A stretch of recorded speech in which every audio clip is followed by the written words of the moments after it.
Elle m'a raccroché au nez comme d'habitude. Bon, les gars, comment vous allez?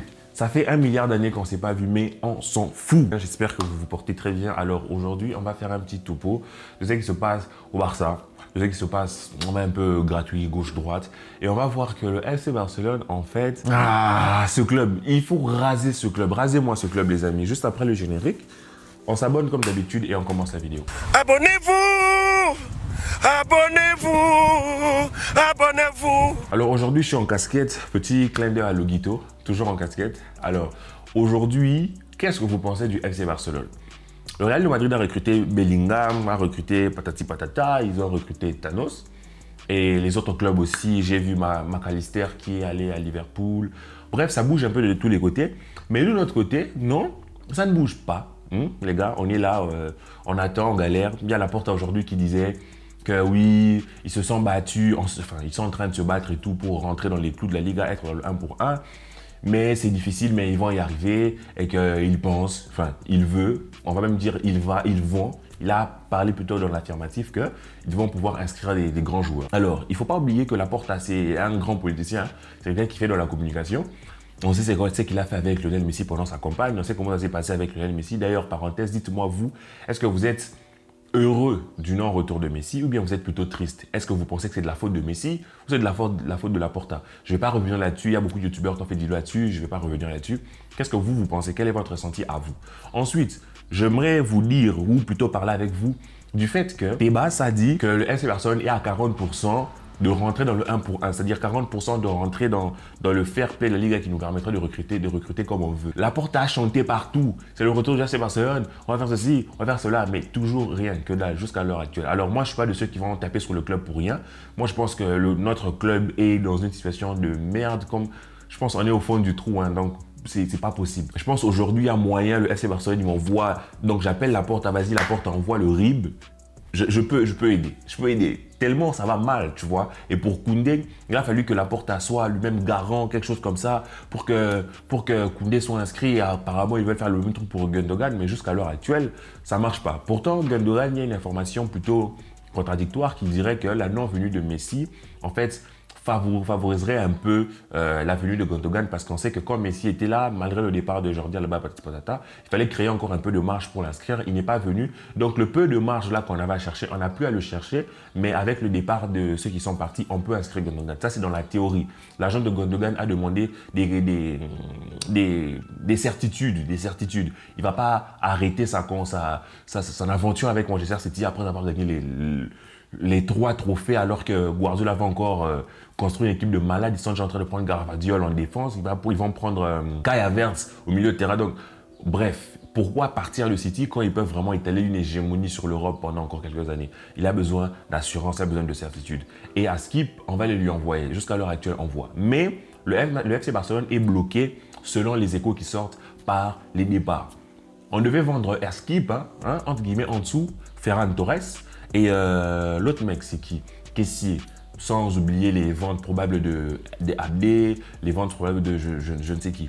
Mais en tout cas, son agent a dit qu'il ne veut pas partir, il ne veut pas bouger. Mais à Skip, je dis à Skip, vraiment, c'est des rumeurs. Je n'ai pas envie de parler dans l'affirmatif pour ne pas vous vendre du rêve. Mais son agent, Mendes, dit qu'en dessous ne veut pas partir. Et le daron de en dessous, lui, pense qu'il devrait partir parce que pour lui, son fils n'est pas traité comme il faut. Alors, est-ce que vous pensez qu'Ansu Fati est traité à sa juste valeur? Moi, je pense que c'est vrai. Ansu Fati, sur les derniers matchs, il met, je ne sais pas, 3 buts. On s'en fout un peu parce que pendant toute la saison, son apport a été moindre. Mais je pense que peut-être aura-t-il les épaules, l'amour suffisant ou je ne sais pas quoi pour essayer de remonter un peu dans la pente, essayer de nous montrer du grand Ansu Fati. Ça, c'est ce que je pense. Mais maintenant, nous sommes dans la réalité. On n'est pas chez les babysitters, on n'est pas chez les bisounours où tout ce que l'on souhaite se réalise. Il peut aussi devenir claqué, encore plus claqué l'année prochaine, alors qu'aujourd'hui, on peut peut-être y tirer quelque chose. Le problème, désolé, j'ai un appel. Allô, maman? Oui. Oui, je vais bien, mais là, je suis en train de faire une vidéo, en fait. Je peux te rappeler? Ok. Tu as fini tes examens? Oui, j'ai déjà fini mes examens. On se parle après. Tu vas passer dans la vidéo. Hein. Elle m'a raccroché au nez, comme d'habitude. Bref, donc nous, on a besoin de prendre des sous, mais à ce qui paraît, en tout va probablement rester. Donc, ce dossier-là est clos. Il nous reste Ferran Torres et Caissier pour ramener des sous. Commençons par Caissier. Kessié a choisi l'Inter. Son agent a dit que c'est faux. Donc, ça veut déjà dire que Kessié, on voudrait le vendre, mais pour l'instant, on ne sait encore rien. C'est bouché. Je ne sais pas si vous avez remarqué, Gérard Romero, le gars qui avait l'habitude de nous balancer des informations à tort et à travers, ben, Laporte lui a mis une de ses gifles, il s'est calmé, il ne balance plus rien. Du coup, à l'heure actuelle, on n'a plus d'informations qui fuitent en fait sur les dossiers chauds que nous, les fans, on attend. On n'a plus ces informations-là. On est juste cantonné à voir quelques sources qui balancent quelques exclusivités à gauche, à droite, avec Deco qui voudrait tel joueur brésilien, qui a pensé à tel joueur de Felan, à tel joueur de Hoffenheim ou je ne sais pas quoi. Moi, je pense que c'est bien que le FC Barcelone se tourne un peu vers des, j'ai pas envie de dire des no-names, mais des joueurs qui sont moins de la lumière, mais qui sont plus dans la qualité. Je vous donne l'exemple de Pedri. Pedri, c'est vrai, c'est une pépite. Mais avant de venir chez nous, c'était pas non plus le joueur dont on parlait le plus en Europe. Il y avait déjà d'autres joueurs sur lesquels il y avait déjà de la lumière. Mais lui, c'était une pépite que l'on a réussi à prendre et à polir, et on va continuer à polir. Donc peut-être que c'est bien aussi pour nous de se tourner vers ça. Et je pense que c'est une philosophie avec laquelle nous devons évoluer malheureusement dans notre situation actuelle. Mais maintenant, pour l'instant, on ne sait encore rien de Kessié, encore moins de Ferran Torres. Et jusqu'à l'heure actuelle, les dernières nouvelles disaient qu'il n'y a pas d'offre pour Ferran Torres. Donc, on ne peut pas vendre. Ça voudrait dire que ce mercato va être un mercato difficile. On ne va probablement pas être dans le 1 pour 1. Je ne sais pas comment ça pourrait se faire qu'en dernière minute, on vende Ferran Kessié, que l'on rentre dans le 1 pour 1 et qu'en plus, que l'on ait le temps de négocier après, sachant que Tebas estimait notre niveau maintenant à 40%. Je ne sais pas, est-ce que Ferran et Kessié suffiraient? Il ne faut pas oublier que le coach, pardon, pas le coach, le président ou le club n'est pas tenu de nous présenter, je ne sais pas, un PowerPoint, nous expliquer exactement les déficits du club, exactement on a besoin de combien de millions. On peut caler dans les estimations. Donc aujourd'hui, on peut estimer que le départ de Ferran et Kessié aiderait, mais on ne sait pas à quel point. Pour l'instant, on est proche de cette marge-là, mais il faudrait des départs. Est-ce qu'il y aura ces départs? On ne sait pas. Donc, au final, on risque de se retrouver avec un mercato un peu chelou, les gars, un peu chelou, mais un peu chelou bien. Parce que si on fait bien les choses et tout, on pourrait avoir Gundogan, c'est déjà très bien. On peut déjà avoir Inigo Martinez qui va arriver. On peut avoir le retour de Abdé, ça va être très bien. Si Kessié accepte de partir à l'Inter, il y aurait peut-être un échange Kessié-Brozovic. Vous voyez donc au numéro 6, déjà, ça va, Brozovic, franchement, ça va.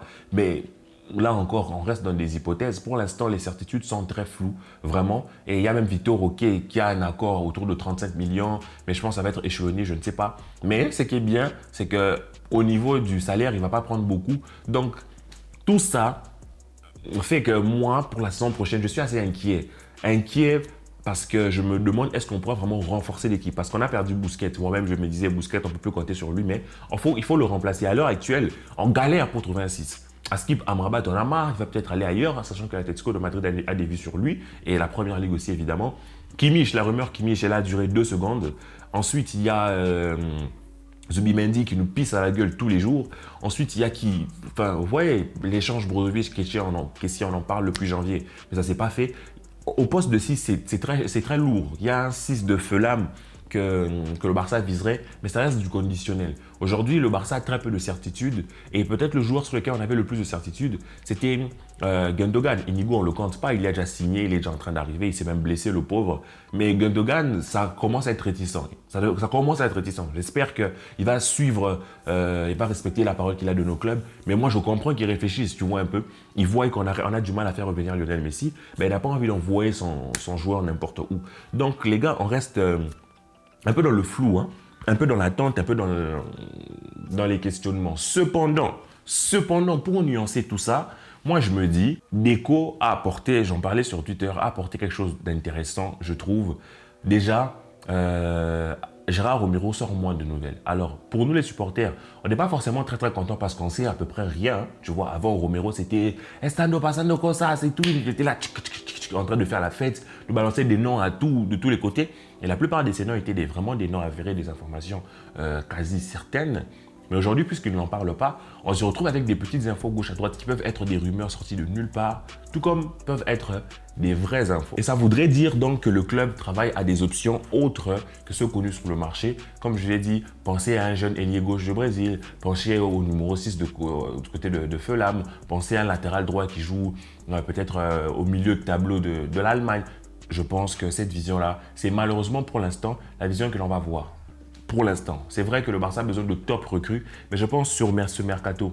Ensuite, le mercato d'hiver, on doit être plutôt opportuniste et intelligent. On ne pourra pas avoir des gros joueurs, tu vois. Même si on pense à des Cancelo, même si l'option Kimmich devient viable, je pense que ça va être très difficile d'aller prendre Gundogan, d'aller prendre Cancelo, d'y ajouter Kimmich vraiment dans le meilleur des mondes, hein, d'aller le prendre et puis d'espérer un ailier gauche.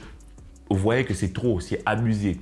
Sachant qu'il nous manque aussi un latéral gauche parce que, je ne sais pas Alonso, vous, mais moi, c'est chaud. Vous voyez un peu que tout ça, c'est tendu. Donc pour l'instant, on a besoin de joueurs qui vont être des risques. On est obligé de miser en fait sur des joueurs à haut potentiel en espérant qu'ils puissent exploser chez nous. S'ils n'explosent pas, pouvoir les revendre. Mais en tout cas, la saison prochaine, je ne sais pas si on pourra dire qu'un d'un point de vue d'effectif, on s'est vraiment amélioré là où on avait besoin. Parce que Gundogan s'ajoute, certes on avait besoin de créativité, mais on va dire que le milieu de terrain était déjà assez fourni. Vous voyez, on n'a pas vraiment de... On a des problèmes de créativité, je suis d'accord avec vous, mais on n'a pas de numéro 6. Vous voyez ce que je veux dire? Donc la priorité, c'est vraiment un numéro 6, c'est vraiment un latéral droit, c'est vraiment... Vous voyez ce que je veux dire? Et je ne sais pas si, avec le départ de tous ces joueurs, est-ce qu'on aura vraiment fait un step-up, un pas de plus pour aller prétendre à des plus grosses compétitions, tu vois. Mais après, ça va dépendre de comment Chelsea va utiliser les joueurs qu'il va voir. Mais je pense que le club travaille en silence. Aujourd'hui, on ne sait rien. Moi, ma position pour l'instant, elle est un peu sceptique. On espère qu'elle va évoluer. Dites-moi ce que vous en pensez en commentaire. J'espère que vous allez bien et on se retrouve un peu plus tard pour la suite des vidéos. Peace les amis. Et on continue de s'abonner bien sûr. À quoi? Abonnez-vous.